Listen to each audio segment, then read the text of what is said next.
tervist! Nagu te näete, on meil kiired ajad siin.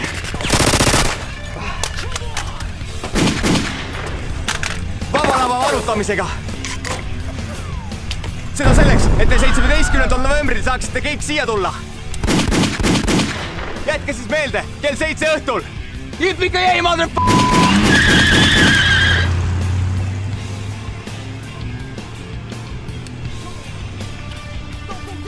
I'll be back.